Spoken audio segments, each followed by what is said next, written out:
이그린 뉴스는 5년 전 수돗물 불신의 복병 청록을 통해 노후화된 옥내 수도배관의 수돗물 오염 실태를 보도한 데 이어 2년 전에는 국회 공동으로 개최한 옥내 배관관리 이대로 괜찮은 거에서 수돗물 불신을 해소할 수 있는 해법을 여러 가지로 제시한 바 있습니다.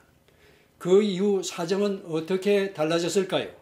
취재 결과 옥내 급수관의 관리는 예나 지금이나 방치된 채 그대로인 것이 확인됐습니다. 그 현장을 다시 취재했습니다. 동관을 급수관으로 사용하는 서울의 한 아파트. 공기주입식 방식으로 급수관을 세척하고 있습니다. 수도꼭지마다 심한 갈색의 오염수가 쉴 새 없이 쏟아져 나옵니다. 수질의 탁도가 기준치를 크게 초과해 검출되고 물을 흘려보낸 후 탁도 역시 기준을 초과하기는 마찬가지입니다. 배관 속에 내시경을 밀어넣자 동관 내부가 청록이 심하게 끼어 있습니다. 이 때문에 수도꼭지마다 청록이 함유된 중금속 오염물질이 나오지 않는 곳이 없습니다. 이 청록은 체내에 흡수되면 분해가 되지 않은 채 쌓이게 돼 조기 사망을 불러올 수 있다는 것이 전문가들의 경고입니다.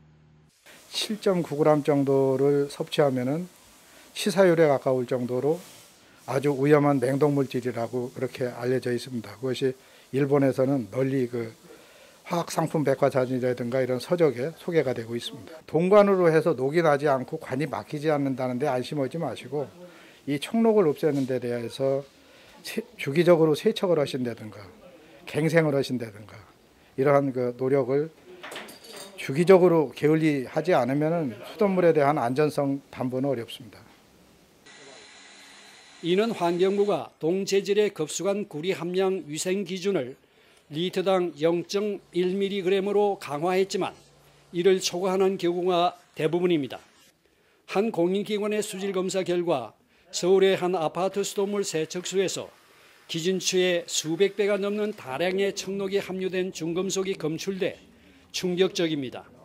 KC 인증 중에서 그 동관 같은 경우에는 심한 경우에 217배가 나온 케이스도 지금 갖고 있습니다. 수돗물에 청록이 이처럼 다량 함유되어 있는 것은 동재질의 위생 안전 기준에 대단히 아파트 건설 이후에 뒤늦게 만들어지면서 높은 함량의 동관이 아무런 규제를 받지 않은 채 마구잡이로 설치된 탓입니다. 안전기준 시행 이전인 2012년까지 26년 동안 동관을 급수관으로 건설된 아파트만 전국에 수백만 가구에 이릅니다. 주민들은 이런 사실조차 모른 채 청록이 함유된 수돗물 오염수를 식수와 생활용수로 사용하고 있는 것입니다. 청록이 급수관에서 나온다는 사실이 뒤늦게 알려지면서 수돗물의 불신의 벽은 좀처럼 사라지지 않고 있습니다. 저는 몇 년 전에 이걸 알았어요. 그 식수가 그래가지고 그 관이 이게 스크린이 꺾여가지고 녹물이 이렇게 끼어서 그걸 보고는 못 먹겠더라고요. 그 이제 식수는 이제 저희들이 조달해서 먹고 그냥 다른 물은 이제 그냥 그들은 생활로 쓰는 거 생활수로 쓰는 거죠.